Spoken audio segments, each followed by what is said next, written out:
চলুন আমরা আহ, একেবারে শর্টকাট আমরা এই লাইভ সেশনটাকে শেষ করে দিব, যেহেতু আমাদের সাথে খুব একটা স্টুডেন্ট নেই, তাই আমরা খুব দ্রুত এই লাইভ সেশনটাকে শেষ করে দিব। সো দেখেন, মোস্ট প্রবাবলি এই কয়েকদিনের মধ্যে আপনাদের ভাইবা শুরু হয়ে যাবে। সো অনার্সের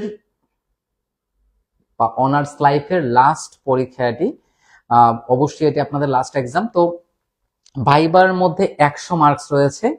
সো মোস্ট প্রবাবলি ভাইবার মার্কস গুলো আসলে আপনাদের যে প্র্যাকটিক্যাল পরীক্ষা হবে সেই প্র্যাকটিক্যাল পরীক্ষার উপর ডিপেন্ড করে না, ওইটা আলাদা পরীক্ষা।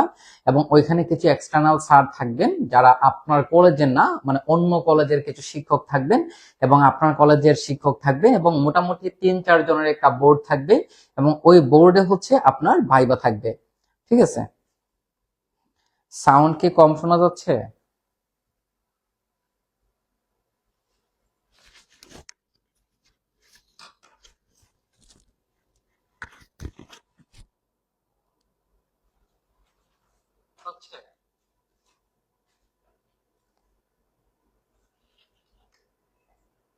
সাউন্ড তো ঠিক আছে, সাউন্ড ঠিক আছে না?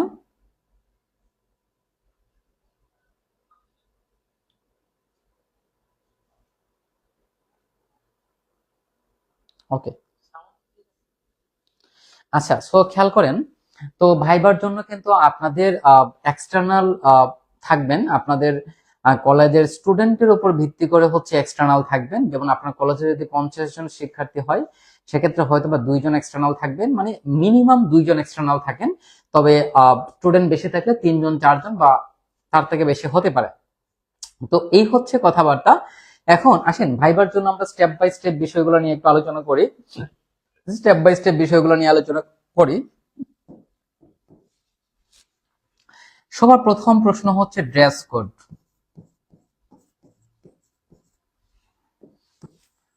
প্রথমতই যে প্রশ্নটা আপনার মাথায় আসবে সেটা হচ্ছে ড্রেস কোড। ঠিক আছে?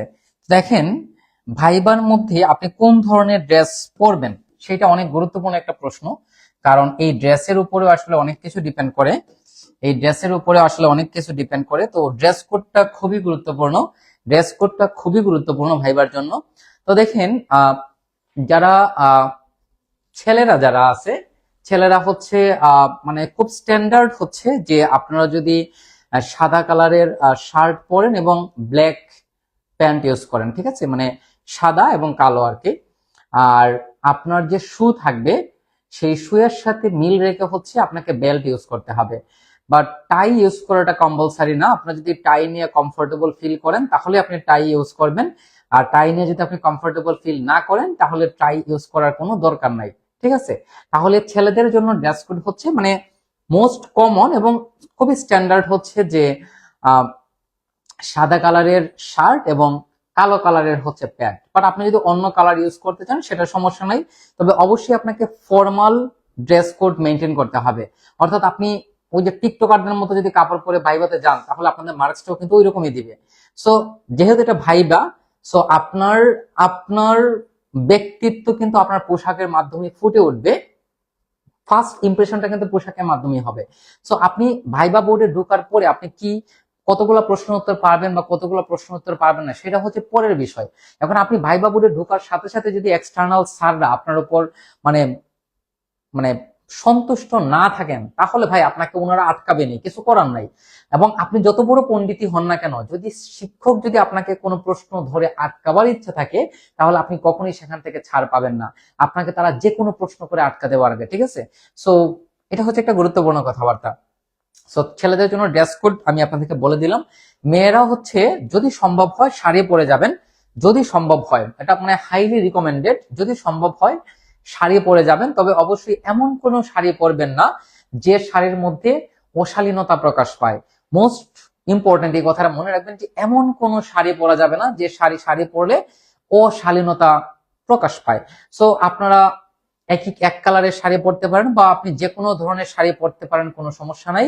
তবে ওই যে কথাটা বললাম যে অশালীনতা প্রকাশ পায় এমন কোনো ড্রেস পরা যাবে না। ঠিক আছে? আর যদি আপনারা শাড়ি না পরে সালোয়ার কামিজ ইউজ করতে চান সেটাও কোনো সমস্যা নেই, তবে ওই যে ওই কথাটা মাথায় রাখবেন যে অবশ্যই শালীনতা বজায় রাখতে হবে। ঠিক আছে? আর এই হচ্ছে আলটিমেট কথাবার্তা। যদি আপনারা বোরকা পড়তে চান, অনেকে আছেন পর্দা করেন, যদি বোরকা পড়তে চান কোনো সমস্যা নাই, তবে ভাইবা বোর্ডে যখন আপনি ঢুকবেন তখন অবশ্যই আপনার নেকআপটা খুলে নেবেন, যাতে আপনার চেহারাটা ভালো করে দেখা যায়। কারণ স্টুডেন্টটা আপনি কিনা এই জিনিসটা অবশ্যই এক্সটার্নাল স্যার তারা লক্ষ্য রাখবেন। সো এটা অবশ্যই আপনাকে মাথায় রাখতে হবে, ঠিক আছে। আর আপনারা যারা বোরকা পরবেন তাদের জন্য আরেকটা কথা, সেটা হচ্ছে কান যাতে ভালো করে দেখা যায়। কারণ অনেক সময় স্টুডেন্টরা কানের ভেতর হেডফোন নিয়ে যায় যাতে নকল করা যায়, ঠিক আছে। সো কান যাতে ভালো করে দেখা যায় এবং মুখ যাতে ভালো করে দেখা যায়, সেইটা পরীক্ষার হলে ঢোকার সময় একটু শিওর হয়ে যাবেন, দ্যাটস এনাফ। বাট কাপড় আপনি যাই পরেন কোনো সমস্যা নেই, আলটিমেট কথাবার্তা হচ্ছে শালীনতা বজায় রাখতে হবে, ঠিক আছে। আচ্ছা, পপি আক্তার আকি, কোন কালার শাড়ি একটু বলেন। দেখেন আমি আগেই বলছি, শাড়ি আপনি যে কোনো কালারের পরেন কোনো সমস্যা নাই, তবে ওই যে শালীনতা বজায় রাখতে হবে, দ্যাটস ইট, ঠিক আছে। জাস্ট ওইটাই, আপনি যে কোনো কালারের শাড়ি পরেন কোনো সমস্যা নাই, কোনো সমস্যা নাই। তবে এমন কোনো শাড়ি পরবেন না যেমন কোনো, আপনি এখন মনে করেন আপনি কোনো বিয়ে বাড়িতে যাচ্ছেন না, ঠিক আছে। সো ওই বিয়ে বাড়িতে যে শাড়িগুলো পরে যান, চকমকে টাইপের শাড়ি, ওইগুলো পরবেন না, ঠিক আছে। ফর্মাল যে শাড়িগুলো আছে সেগুলো পরবেন। আপনি কোনো বিয়ের অনুষ্ঠানে যাচ্ছেন না, এই কথাটা মাথায় রেখে আপনি যাবেন, ঠিক আছে। That's enough, that's enough. তো এই হচ্ছে ড্রেস কোড। ড্রেস কোডটা খুবই গুরুত্বপূর্ণ, কারণ কুইন এলিজাবেথের একটা মোস্ট ইম্পর্টেন্ট কোটেশন আছে যে a good face is the best letter of recommendation. অর্থাৎ একটা সুন্দর চেহারা একটা বেস্ট রিকমেন্ডেশন দিতে পারে। মানে আপনি আপনার পোশাকের মাধ্যমে আপনার ব্যক্তিত্ব আপনি প্রকাশ করতে পারবেন। ফার্স্ট ইমপ্রেশন, এটা হচ্ছে ফার্স্ট ইমপ্রেশন। এবং আরেকটা কথা আছে কি, first impression is the best impression. So আপনি যদি ফার্স্ট ইমপ্রেশনটাই তৈরি করতে না পারেন, সেক্ষেত্রে কিন্তু ভাই অনেক সমস্যা। এবং আপনি তখন ভাইবা বোর্ডে গিয়ে অনেক প্রশ্ন পারার পরেও যদি আপনার পোশাক নিয়ে স্যাররা সন্তুষ্ট না থাকেন, তাহলে ওইটার জন্য আপনার মার্কস কিন্তু কাটতে পারেন। কারণ পোশাকের উপরে কিন্তু মার্কস আছে, এটা কিন্তু মাথায় রাখবেন আপনারা অবশ্যই। পোশাকের উপরে কিন্তু মার্কস আছে, ঠিক আছে। এটা হচ্ছে ড্রেস কোড। দ্বিতীয় বিষয়টা হচ্ছে ভাইবা বোর্ডে কি কি নিয়ে যেতে হবে। তো ওই পরীক্ষাতে আপনি যা যা নিয়ে গেছেন, আপনার অ্যাডমিট কার্ড, আপনার রেজিস্ট্রেশন কার্ড, এবং অবশ্যই একটা কলম আপনি সাথে নিয়ে যাবেন। কারণ ওইখানে হয়তো আপনাকে কোনো ম্যাথমেটিক্যাল টার্মস করতে দেয়া হতে পারে। এখন আপনাকে বলা হলো যে একটা ইন্টিগ্রেশনের একটা প্রশ্ন আপনাকে দেয়া হলো, দিয়ে বলা হলো সলভ করার জন্য। এখন যদি আপনি স্যারকে বলেন স্যার প্লিজ কলমটা দিন, তাহলে এটা কিন্তু বেয়াদবি হয়, ঠিক আছে। সো ভাইবা বোর্ডে অবশ্যই কলম নিয়ে যাবেন, অবশ্যই কলম নিয়ে যাবেন এবং অবশ্যই কলম নিয়ে যাবেন, ঠিক আছে। অবশ্যই শিক্ষককে বলা যাবে না যে আমাকে কলমটি দিন, এটা কিন্তু বেয়াদবি হয়ে যায়, ঠিক আছে। সো অবশ্যই কলম নিয়ে যাবেন। আচ্ছা, তারপর হচ্ছে আমাদের সাথে 41 জন লাইভে যুক্ত আছেন, ঠিক আছে। আপনাদের কার কি প্রশ্ন আছে, প্রশ্নগুলো অবশ্যই জিজ্ঞেস করবেন, ঠিক আছে। প্রশ্নগুলো অবশ্যই জিজ্ঞেস করবেন। আচ্ছা, এটা হচ্ছে আমরা ড্রেস কোড নিয়ে আলোচনা করলাম। আর ভাইবা বোর্ডে প্রবেশ করার সময় অবশ্যই স্যারদের অনুমতি নিয়ে ঢুকবেন, যে may I come in sir, অথবা আসতে পারি স্যার, যেটাই বলেন, বাট অবশ্যই অনুমতি নিয়ে ভাইবা বোর্ডে প্রবেশ করবেন। এবং অবশ্যই আপনি যখন চেয়ারে বসবেন, অবশ্যই স্যারের অনুমতি নিয়ে চেয়ারে বসবেন, যে বসতে পারি স্যার বলে চেয়ারটাকে আলতো করে পেছনের দিকে সরিয়ে আপনারা চেয়ারে বসবেন। এবং ভাইবা বোর্ড থেকে যখন আপনি বের হবেন, তখন অবশ্যই স্যারদের সালাম, আদাব, নমস্কার আপনার ভাইবা বোর্ডে যারা থাকবেন তাদের উপর ডিপেন্ড করে সেটা দিয়ে হচ্ছে আপনারা অবশ্যই বের হবেন। এবং একটা গুরুত্বপূর্ণ কথা, যখন আমরা ভাইবা বোর্ডে প্রবেশ করি, তখন কিন্তু দরজাটা খুলে প্রবেশ করতে হয়। তো আপনি যখন ভাইবা বোর্ডে প্রবেশ করবেন, প্রবেশ করার পরে কিন্তু দরজাটা আবার বন্ধ করতে হবে। সো জুড়ে টান দিয়ে দরজা বন্ধ করবেন না, তখন কিন্তু আবার বাজে সাউন্ড হবে, ওইটা দ্বারা কিন্তু স্যাররা আপনার উপর আবার অসন্তুষ্ট হতে পারেন। সো অবশ্যই এই বিষয়টা খেয়াল রাখবেন। এখন সব থেকে গুরুত্বপূর্ণ কথা হচ্ছে যে ভাইবাতে আমাকে কি প্রশ্ন ধরা হবে। অ্যাকচুয়ালি দেখেন, ভাইবাটা হচ্ছে এমন একটা জিনিস ভাই, স্যাররা নিজেও জানেন না যে আপনাকে কি প্রশ্ন ধরবেন। আপনার পারফরমেন্সের উপর ভিত্তি করে আপনি প্রশ্নের যে উত্তর দিবেন, সেই উত্তরের উপর ভিত্তি করে পরবর্তী প্রশ্ন আপনাকে জিজ্ঞেস করা হবে। অ্যাকচুয়ালি স্যাররা কোনো প্রস্তুতি নিয়ে আসেন না, অবশ্যই কোনো প্রস্তুতি নিয়ে আসবে না যে আপনাকে এই 5টা প্রশ্ন করা হবে, এরকম না। ওই সময়ে স্যারদের মাথায় যে প্রশ্নটা আসবে সেইটাই আপনাকে জিজ্ঞেস করা হবে। ভাইবা বোর্ডে কোনো ক্যালকুলেটর নেওয়া যাবে না, আপনাকে ওই ক্যালকুলেটরে করার মতো কোনো প্রশ্ন দেয়া হবে না। আপনাকে ছোট ছোট প্রশ্ন জিজ্ঞেস করতে পারে। যেমন আমি যখন মাস্টার্সে পরীক্ষা দিয়েছিলাম, তখন আমাকে জিজ্ঞেস করা হয়েছিল ভন ম্যানগোল্ডের ফাংশন কি। ভাই আমি তখন এই প্রশ্নটা প্রথম শুনছি, ঠিক আছে, আমি জীবনে এই শব্দটাই শুনি নাই। তো আপনি যদি না পারেন তাহলে স্যারকে অবশ্যই বলে দিবেন সরি স্যার, এই মুহূর্তে মনে পড়ছে না। পারি না এটা বলার দরকারই নাই, পারি না শব্দটা মেনশন করারই দরকার নাই, এই মুহূর্তে মনে পড়ছে না, ঠিক আছে। এটা হচ্ছে বেস্ট আনসার।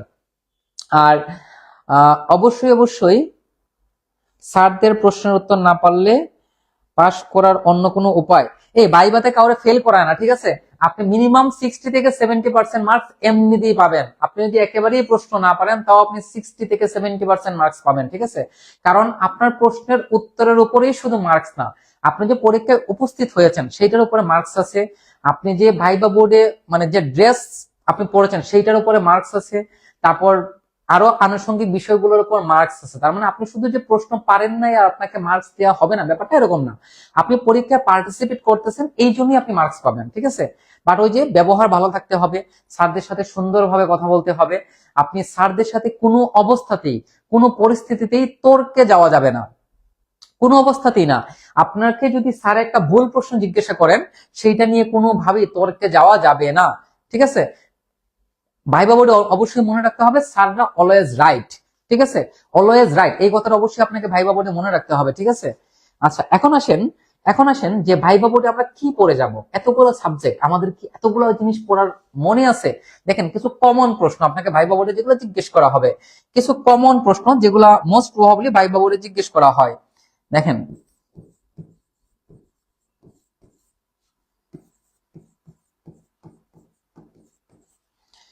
ভাইবা বোর্ডের কিছু কমন প্রশ্ন যেগুলো মোস্ট অফ দ্য স্টুডেন্টকে জিজ্ঞেস করা হয়, মোস্ট অফ দ্য স্টুডেন্টকে এই প্রশ্নগুলো জিজ্ঞেস করা হয়, ঠিক আছে? তো প্রশ্নগুলো কি আমরা একটু দেখি। দেখেন, প্রশ্নগুলো কি আমরা একটু দেখি। প্রথমত হচ্ছে, আমি বলি, লেখার দরকার নেই, আমি একটু বলি, আপনারা একটু মন দিয়ে শুনেন জাস্ট। ভাইবা বোর্ডের কিছু কমন প্রশ্ন, যেমন আপনাকে জিজ্ঞেস করা হবে আপনার নাম কি, আপনার সম্পূর্ণ নাম বলতে হবে এখানে। তারপর আপনাকে জিজ্ঞেস করা হতে পারে যে ফোর্থ ইয়ারে কি কি সাবজেক্ট পড়াশোনা করেছেন। ভাই, এই প্রশ্নটা ম্যাক্সিমাম স্টুডেন্টদেরকে জিজ্ঞেস করা হয় এবং অনেক স্টুডেন্টই এই 8টা সাবজেক্ট বা 9টা সাবজেক্টের নাম বলতে পারে না। এটা একটা বিরাট বিরাট বিরাট দুঃখের বিষয়। আপনি যে সাবজেক্টগুলো মাত্রই পড়ে গেলেন আপনি সেই সাবজেক্টগুলোর নাম বলতে পারতেছেন না, এটা খুবই হতাশাজনক একটা বিষয়। তো অবশ্যই অবশ্যই আপনি সাবজেক্টের নামগুলো অবশ্যই অবশ্যই মুখস্থ রাখবেন, ঠিক আছে? আপনি যে সাবজেক্টগুলো নিয়ে পড়াশোনা করেছেন সেগুলোর নাম আপনার মুখস্থ রাখা অবশ্যই অবশ্যই দরকার। তো প্রথম প্রশ্ন হচ্ছে, আপনি অনার্স চতুর্থ বর্ষে যে বিষয়গুলো নিয়ে পড়াশোনা করেছেন সেইগুলোর নাম কি। দ্বিতীয়ত হচ্ছে সাবজেক্ট কোড, যদিও এটা একটু জটিল প্রশ্ন কারণ সাবজেক্ট কোড অনেক সময় আমাদের মনে থাকে না, বাট সাবজেক্ট কোডের কিন্তু একটা সিরিয়াল আছে। যেমন আমরা সাধারণত 6 সংখ্যার হয়, তো মনে করেন এরকম হয় 307 201, পরের সাবজেক্টের কোড হবে 307 203, তারপরেরটা কি হয় 307 205, এরকম একটা সিরিয়াল থাকে কিন্তু। তো ওই সাবজেক্টের নামগুলো আপনারা অবশ্যই মনে রাখবেন, সাবজেক্টের কোড গুলো অবশ্যই আপনি মনে রাখবেন, ঠিক আছে? আচ্ছা, তারপর আপনাকে স্যারে জিজ্ঞেস করতে পারেন যে আপনি কোন সাবজেক্ট পড়ে এসেছেন, ভাইবার জন্য আপনি কোন সাবজেক্ট পড়ে এসেছেন বা কোন সাবজেক্ট থেকে প্রশ্ন করলে আপনি আনসার দিতে পারবেন। সো অবশ্যই আপনারা দুইটা সাবজেক্ট সম্পর্কে মোটামুটি ধারণা নিয়ে যাবেন, দুইটা সাবজেক্ট সম্পর্কে অবশ্যই অবশ্যই মিনিমাম দুইটা সাবজেক্ট সম্পর্কে আপনারা মোটামুটি ধারণা নিয়ে যাবেন। এখন মনে করেন আপনি থিওরি অফ নাম্বার এবং অ্যাপ্লাইড ম্যাথামেটিক্স, আপনি বললেন স্যার আমি থিওরি অফ নাম্বার পড়ে এসেছি, তখন প্রথমে আপনাকে জিজ্ঞেস করা হবে অনুসমতা কি, আপনি পারলেন না। আপনাকে জিজ্ঞেস করা হলো যে অয়েলারের সূত্রটাকে, আপনি পারলেন না। আপনাকে জিজ্ঞেস করা হলো ফার্মারের সূত্রকে, আপনি পারলেন না। আপনাকে জিজ্ঞেস করা হলো উইলসনের সূত্রকে, আপনি পারলেন না। তখনই হচ্ছে সমস্যা। তো আপনি যে সাবজেক্টে বলবেন সেই সাবজেক্ট সম্পর্কে বেসিক নলেজ অবশ্যই নিয়ে যাবেন। থিওরি অফ নাম্বারের বেস্ট কিছু গুরুত্বপূর্ণ থিওরাম রয়েছে, যেমন ইউনিক ফ্যাক্টরাইজেশন থিওরাম, তারপরে হচ্ছে ডিভিশন অ্যালগোরিদম, তারপরে এখন আমি যে অ্যালগোরিদম গুলো মানে যে থিওরাম গুলোর কথা বললাম, তারপরে হচ্ছে চাইনিজ ভাগশেষ থিওরাম। বাট চাইনিজ ভাগশেষ থিওরামটা সাধারণত জিজ্ঞেস করা হয় না। ওই উইলসন, ফার্মার, তারপর আর একটা কি জানি আছে ভুলে গেছি, অয়েলার, এই প্রশ্নগুলোই জিজ্ঞেস করা হয়। তারপর বিভিন্ন ধরনের ফাংশন রয়েছে, যেমন সংখ্যাতাত্ত্বিক ফাংশন কি, এরিথমেটিক ফাংশন কি, তারপর হচ্ছে মাল্টিপ্লিকেটিভ ফাংশন কি, এইগুলা আপনাকে জিজ্ঞেস করা হবে। তো আপনি মিনিমাম দুইটা সাবজেক্টের বেসিক বিষয়গুলো সম্পর্কে জেনে যাবেন, তাহলে দেখবেন ওই সাবজেক্ট থেকে স্যাররা সাধারণত প্রশ্ন করে থাকেন। আর যদি আপনার কপাল খুব বেশি খারাপ থাকে তাহলে এর বাইরে আপনাকে প্রশ্ন করা হতে পারে, ঠিক আছে?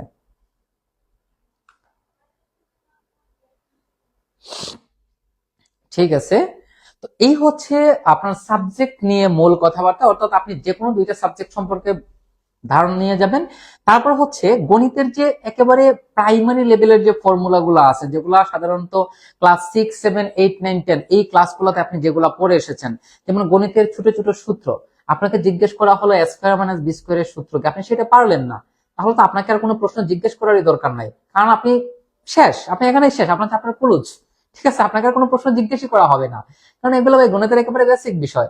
আপনাকে জিজ্ঞেস করা হলো যে দ্বিঘাত সমীকরণ কি, আপনি পারলেন না। বা আপনাকে বলা হলো দ্বিঘাত সমীকরণের মূল নির্ণয়ের সূত্রটা কি, আপনি পারলেন না। আপনাকে জিজ্ঞেস করা হলো মূলদ সংখ্যা কি, আপনি পারলেন না। এই ধরনের প্রশ্ন যদি আপনি না পারেন ভাই, আপনাকে আর কোনো প্রশ্ন জিজ্ঞেসই করবে না স্যার, আপনাকে এমনিতেই বের করে দিবে। ঠিক আছে, সো গণিতের যে বেসিক বিষয়গুলো আছে, যেগুলো আপনারা একেবারে বাচ্চা কাচ্চা কালে শিখে এসেছেন, ওইগুলো আপনাকে অবশ্যই জানতে হবে। ক্যালকুলাসের বেসিক বিষয় সম্পর্কে জানতে হবে, ক্যালকুলাস কি, ক্যালকুলাসের প্রয়োগ কি, ক্যালকুলাসের ছোট ছোট যে সূত্রগুলো আছে, ইন্টিগ্রেশন ডিফারেন্সিয়েশনের সূত্রগুলা, এগুলো আপনাকে জানতে হবে। ঠিক আছে, তারপর হচ্ছে জ্যামিতির ছোট ছোট যে সূত্রগুলো আছে, ফার্স্ট ইয়ারে যেগুলো পড়ে এসেছেন, ফার্স্ট ইয়ারে যে ছোট ছোট সূত্রগুলো আছে, এগুলো আপনাকে জানতে হবে। তো সাধারণত এগুলো থেকে ভাইভাতে ধরা হয়। ভাইভা বোর্ডে আপনাকে দেওয়ার মতো স্যারদের কাছে খুব বেশি সময় নাই, সর্বোচ্চ 1 থেকে 2 মিনিট। এবং আপনি যদি স্যারের খুব ফেভারিট স্টুডেন্ট হয়ে থাকেন, তাহলে হয়তো 3-4 মিনিট বা 5 মিনিট আপনাকে প্রশ্ন জিজ্ঞেস করা হতে পারে, বাট সেটা খুব রেয়ার কেস। আপনাকে, আপনি ঢুকবেন, আপনাকে 2-3টা প্রশ্ন ধরবেন ওনারা, তারপর ভাইবা শেষ। সো এত টেনশন নেওয়ার কোনো কারণ নাই। ওই আপনি যে কথাগুলো আমি আপনাদেরকে বললাম, এগুলো যদি আপনারা ঠিকঠাক ভাবে ভাইবা বোর্ডে আনসার করতে পারেন, তাহলেই ওকে। আর স্যারদের সন্তুষ্ট করতে পারলেই ওকে, মার্কস এমনিতেই পাবেন, টেনশন নেওয়ার কোনো কারণ নাই। তাহলে কি, আচ্ছা তাহলে এই জন্য এক সাবজেক্টের ডিটেলস টপিকস না, ডিটেলস তো আপনাকে জিজ্ঞেস করবে না ভাই। আপনাকে যে স্যার কখনোই বলবে যে আপনি এখন অয়েলারের সূত্রটা প্রমাণ করেন, এটা আপনাকে জীবনও স্যার জিজ্ঞেস করবে না। ওই বেসিক বিষয়গুলো জাস্ট দেখে যাবেন, যে ডেফিনেশন গুলো আছে ওইগুলোই সাধারণত জিজ্ঞেস করে। ডেফিনেশন গুলা এক্সাম্পল সহ একটু পড়ে যাবেন, যে থিওরাম গুলো রয়েছে সেই থিওরাম গুলো একটু পড়ে যাবেন। জাস্ট থিওরামের ডেফিনেশন, নট এক্সপ্লেনেশন। আপনার থিওরামের কোনো প্রমাণ আপনাকে জীবনও জিজ্ঞেস করবে না স্যার, মানে একটা থিওরামের প্রমাণ করতে অনেক সময় লাগবে, ওইটা জিজ্ঞেস করবে না, থিওরামটা জিজ্ঞেস করতে পারে। এই হচ্ছে আপনাদের ভাইবা নিয়ে আলটিমেট কথাবার্তা। এখন আপনাদের যদি কারো কোনো জিজ্ঞাসা থাকে জিজ্ঞেস করতে পারেন, আপনাদের যে কোনো ধরনের প্রশ্ন আপনারা জিজ্ঞেস করতে পারেন।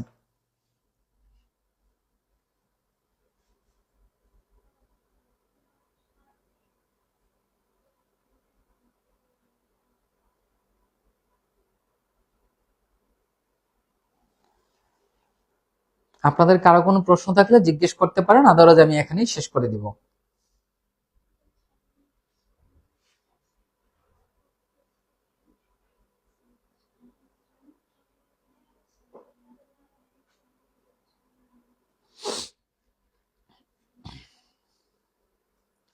আপনাদের কি কারো কোনো প্রশ্ন নাই? প্রশ্ন না থাকলে লাইভ এখানেই শেষ করে দিব। আপনাদের কি কারো কোনো প্রশ্ন আছে?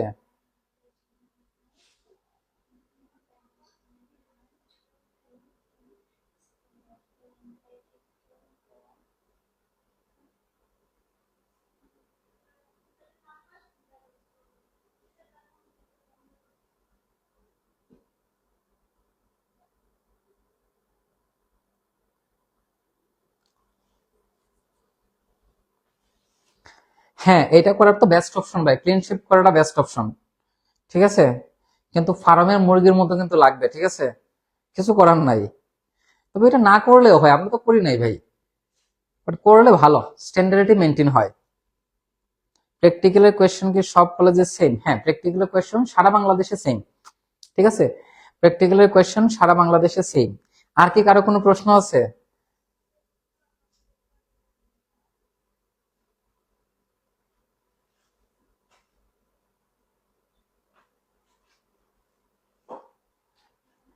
ভাইভাতে কত মার্কস দিবে সেটা ডিপেন্ড করে আপনার সাথে কলেজের স্যারদের সম্পর্ক কেমন সেইটার উপরে অনেকটা।